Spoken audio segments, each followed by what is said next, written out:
مجھے کیا جاؤں گا ملوں گا, اگر ملائیں گے تو گو کہ مجھے پتا ہے وہ بلائیں گے نہیں, بلائیں گے تو مجھے جانے میں کوئی اعتراض ملنے میں نہیں ہے. میں ان کا ایک بطور صحافی ان کی جو اپروچ ہے اس کا ناقد ہوں, لیکن کیا میں عمران خان صاحب کی ایک سیاسی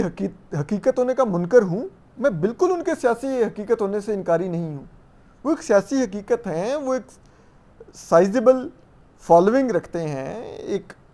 پاپولیرٹی رکھتے ہیں, ان کی ایک ووٹر سپورٹر بیس ہے ان کا. چاہے آپ ان کی اپروچ سے ان کے ووٹر سپورٹر بیس کے, میں کہتا ہوں یہ سب لوگ فاشسٹ ہیں, میں ان کا ناقد ہوں اس بنیاد پہ, لیکن کیا میں اس کے ایگزسٹنس سے ڈینائل میں چلا جاؤں؟ تو وہ تو میں نہیں ہوں نا یار, صحافی ہوں. تو میر صاحب بھی ملنے چلے گئے تو کیا ہو گیا, اس میں کیا ہے, وہ جا کے مل کے آئیں گے. میری تنقید وہاں سے شروع ہوتی ہے جب صحافی, سو کالڈ صحافی لائک یہ گیلا تیتر عمران ریاض خان یا یہ جمیل فاروقی یا یہ اسی قبیلے کے دیگر لوگ, جب یہ کنٹینروں پہ چڑھ کے ان کے سیاسی سیمینارز میں ان کے سٹیج پر چڑھ کے تقاریر شروع ہو گئے, وہاں سے میری ان سے ڈس ایگریمنٹ شروع ہوا کہ یار یہ لوگ صحافی نہیں کہلا سکتے جو یہاں پہ کھڑے ہو کے تنقید کر رہے ہیں, اور ان کی دور حکومت میں ان کی پی آر کا کام کرتے تھے, وہ صحافی نہیں ہیں. اور اب جب یہ حکومت سے نکلے ہیں تو وہ اب جسے کہتے ہیں ریاست کے ناقد بن گئے. جب تک ریاست ایک دھاندلی سے کر کے عمران خان صاحب کو اس نے انسٹال کیا تھا تو یہ لوگ سپورٹر تھے, جب ریاست نے جسے کہتے ہیں وہ نیچے سے کارپٹ کھینچ لیا تو یہ مخالف ہو گئے. تو میں اس وجہ سے ان لوگوں کا ناقد ہوں. لیکن آپ دیکھیے یہ بات آپ کو سمجھنی چاہیے, صحافی کا کام پی آر کرنا ہوتا ہی نہیں ہے. تو میر صاحب اگر یہ آج اس حکومت پر تنقید کر بھی رہے ہیں تو وہ اصولوں کی بنیاد پہ کر رہے ہیں, کوئی وہ ذاتیات کی بنیاد پر تو نہیں کر رہے. ہم سب لوگ اس چیز کے مخالف ہیں, تشدد نہیں ہونا چاہیے, سب لوگ اس چیز کے مخالف ہیں کہ صحافت کی آزادی پر قدغنیں نہیں ہونی چاہیے. تو اس میں کیا ہے؟ آپ ایک بات دیکھیے, ہمارا جو پوائنٹ ہے, جو جس بنیاد پہ اس پر تنقید کرتے ہیں حامد میر صاحب یا سرل المائدہ یا دیگر جو انڈیپینڈنٹ جرنلسٹ ہیں, ان کا بنیادی نقطہ کیا ہے کہ بھائی کل میڈیا پر یہ قدغنیں عمران خان صاحب کے دور میں لگ رہی تھیں, تب بھی اسٹیبلشمنٹ لگا رہی تھی, کھڑے ہو کے واضح طور پر D G S P R ہوتے تھے اس وقت, ابھی جو کور کمانڈر کوئٹہ ہیں لیفٹیننٹ جنرل آصف غفور صاحب, وہ کہتے تھے کہ مثبت رپورٹنگ کرنی ہے آپ نے, محسن داور اور علی وزیر کو نہیں اپنے شو میں لینا آپ نے کسی نے. تو وہ کہتے تھے یہ کیا مذاق ہے. آج یہی قوتیں اس دور میں بھی صحافت پر پابندی لگا رہی ہیں, اب وہ دوسری طرف سے لگا رہی ہیں. تو ہو تو وہی کام رہا ہے, تو اگر اس دور میں غلط تھا تو اس دور میں کیسے سپورٹ کیا جا سکتا ہے؟ تو اس لیے ہم تنقید تو کریں گے اس چیز کے اوپر, یہ چیز ناقابل قبول ہونی چاہیے ہم سب کے لیے. اس میں کچھ بھی ایسا نہیں ہونا چاہیے کہ جو قابل قبول ہو. تو اتنی سی ہماری تنقید ہے, اس کو لے کر آپ لوگ پلیز, سوری میرا وہ بلا ہے گارفیلڈ, وہ آ کے اس وقت مجھے ڈر پڑا وہ تار کو چھیڑ کے کہیں گرا نہ دے یہ جو چل رہا ہے میرا. تو اچھا اینی وے, تو اب آپ میر صاحب پہ مت یہ تنقید کریں, اور میرے جو کچھ دوست عزیز بھی میر صاحب پر تنقید میں بڑے بڑھ چڑھ کے حصہ لے رہے ہیں, میں ان کو بھی کہوں گا کہ سوچئے آپ اپنا لیول صدیق جان, اور اگر عمران ریاض خان اور جمیل فاروقی کی صف میں اگر اپنے آپ کو گرانا چاہتے ہیں تو آپ لوگوں کی چوائس ہے, لیکن تنقید بنتی نہیں ہے معذرت کے ساتھ. تو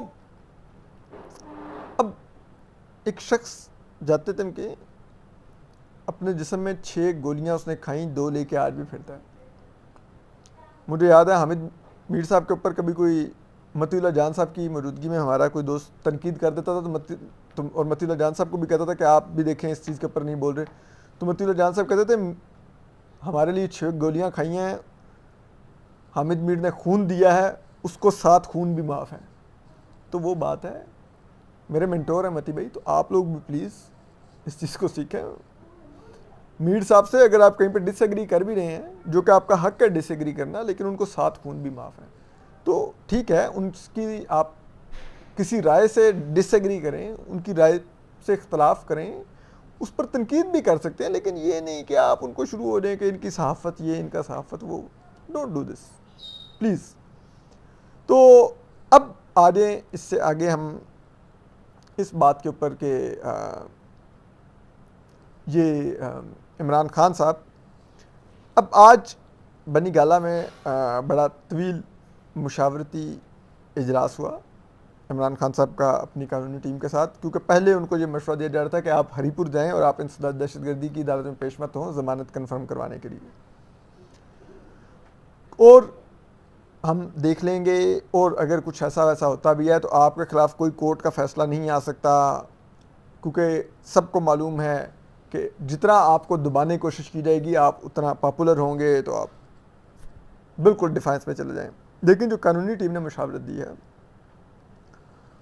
اس میں بہت سے نکات زیر غور آئے. کچھ لوگوں کی یہ رائے بھی تھی کہ خان صاحب کو جو عبوری ضمانت ہے وہ نیچے کنفرم نہیں ہو سکے گی انسداد دہشت گردی کی عدالت میں، کیونکہ ایک تو خان صاحب نے ایک ان کے کولیگ جج خاتون جو جج ہیں زیبا چودھری صاحبہ، ان کو انتہائی دھمکیاں دی ہیں، بدتمیزی کی ہے ان کے بارے میں، تو دیگر ججز اب ان کے بارے میں کوئی نرم رویہ نہیں رکھیں گے. دوسری چیز کہ اس مقدمے کی اب لیجٹمیسی اس لیے بھی بڑھ گئی ہے کہ اس کو اسلام آباد ہائی کورٹ نے بھی ٹیک اپ کر لیا ہے. اس بنیاد پہ اس مقدمے کی جسے کہتے ہیں نا ورتھ بڑھ گئی ہے، یہ زیادہ اب جائز لگنے لگا ہے، کیونکہ اسلام آباد ہائی کورٹ نے بھی اپنے ریمارکس میں قرار دیا ہے کہ خان صاحب نے دھمکایا ہے خاتون جج کو، ان کو سیکیورٹی دی جائے، اور خان صاحب نے صرف ایک خاتون جج کو نہیں دھمکایا، اس وجہ سے انہوں نے پوری جوڈیشری کو دھمکایا ہے، تمام ملک کے ججز کو دھمکایا ہے، چاہے وہ لوور کورٹس میں ہیں یا ہائی کورٹس میں ہیں یا سپریم کورٹ میں ہیں، کہ اگر میرے مرضی کا فیصلہ نہیں دو گے تو پھر یہ ہے میں چھوڑوں گا نہیں. تو اور یہ انہوں نے جسے کہتے ہیں پبلک انٹرسٹ کا، یعنی کہ عوامی مفاد کا مقدمہ قرار دیا ہے اسلام آباد ہائی کورٹ نے، اور ان کا کہنا ہے کہ اگر ایک وزیر اعظم کے عہدے پر رہنے والے شخص کی یہ حالت ہو کہ وہ اس طرح سے عدلیہ کو دھمکیاں دے رہا ہو، اور اس طرح سے پاکستان میں اگر عدلیہ کا وہ جسے کہتے ہیں وقار مجروح کیا گیا، بے توقیری کی گئی، اور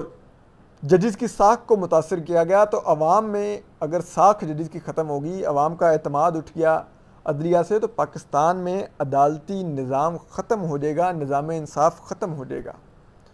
تو اب ایسے میں جب خان صاحب نے یہ کیا ہو تو پھر وہاں پہ یہ بھی ڈسکس آیا کہ پھر تو اس کا مطلب ہے کہ خان صاحب کی بیل وہ جج کینسل بھی کر سکتا ہے اور خان صاحب گرفتار ہو سکتے ہیں، اور اس صورت میں خان صاحب اگر گرفتار ہوئے تو پھر سیاسی جو مشیر تھے ان کا یہ کہنا تھا کہ آپ کا پھر رابطہ کٹ جائے گا، جو کچھ آپ کر رہے ہیں، عوامی رابطہ مہم چلا رہے ہیں، جس طرح سے پرویز الہی سے آپ رابطے میں ہیں اور پنجاب میں آپ چیزیں مینیج کر رہے ہیں، کے پی مینیج کر رہے ہیں، وہ وقتی طور پر ان میں تعطل آ جائے گا، اور پھر آپ کی شکل ہو سکتا ہے ہمیں صرف 31 اگست کو دیکھنے کی ملے، جہاں پہ ہم کوشش کر سکتے ہیں کہ عمران خان صاحب کو جیل سے نکالو، پولیس کے لاک اپ سے نکالو اور لا کے پیش کرو اس میں اسلام آباد ہائی کورٹ میں، جہاں پر ان کو ان پرسن یعنی کہ ذاتی حیثیت میں طلب کیا گیا ہے اسی توہین عدالت کے کیس میں جو عمران خان صاحب نے ایک خاتون جج کی توہین کی ہے. لیکن دوسری رائے جو تھی وہ یہ تھی کہ پولیس جو مانگے گی ضمانت کی مخالفت کرے گی، جو پروسیکیوشن اور گرفتاری کی جو ڈیمانڈ کرے گی، اس کی بنیاد یہ ہوگی کہ خان صاحب نے دھمکی دی ہے جج کو، لیکن تقریر ریکارڈ پر موجود ہے، اس کے لیے کوئی ایویڈنس تو چاہیے نہیں ہے، خان صاحب نے کوئی اسلحہ لہرایا نہیں کہ پولیس کہے گی جی ہم نے ان سے اسلحہ طلب کرنا ہے، نہ ہی کچھ ایسا ہے. تو وہ یہی کہے گی نا کہ ٹھیک ہے خان صاحب نے دھمکایا ہے اور خان صاحب کو آگے پروسیکیوٹ کرنا ہے اس میں، تو عدالت کہے گی آپ مقدمہ چلا لیں، اس کے لیے ان کو گرفتار کر کے جیل میں رکھنے کی ضرورت نہیں ہے. تو اس بنیاد پہ اتنا بھی آسان نہیں ہے کہ خان صاحب کی ضمانت جج اسٹریٹ وے کینسل کر دیں اور خان صاحب کی گرفتاری کا حکم دے دیں، تو یہ اتنا آسان نہیں ہے. تو آپ خان صاحب کو پیش ہونے دیں اور مت روکیں. تو اس پر پھر جب یہ بات چیت ہوئی تو اس کے بعد پھر یہ فیصلہ طے پایا کہ عمران خان صاحب پیش ہوں گے کل صبح جو عدالت ہے انسداد دہشت گردی کی، اس میں G11 میں، اور وہاں پر وہ اپنی ضمانت کو کنفرم کروائیں گے اور اس کے بعد پھر وہ اپنی سیاسی سرگرمیوں کا آغاز کریں گے.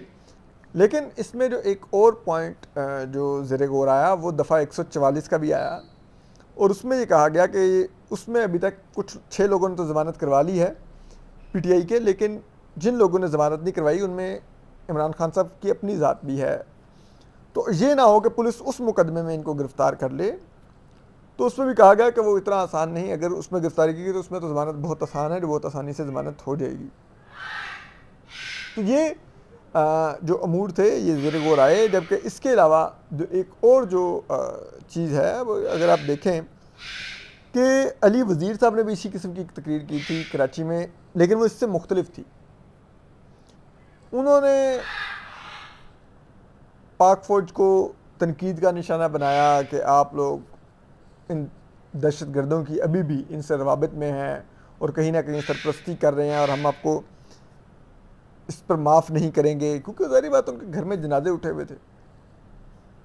تو جب ان کی ضمانت کا میٹر یہاں پر آیا سپریم کورٹ میں، تو میں نے کور کیا اس میں جس سردار طارق مسعود صاحب اس بینچ کی سربراہی کر رہے تھے. تو جب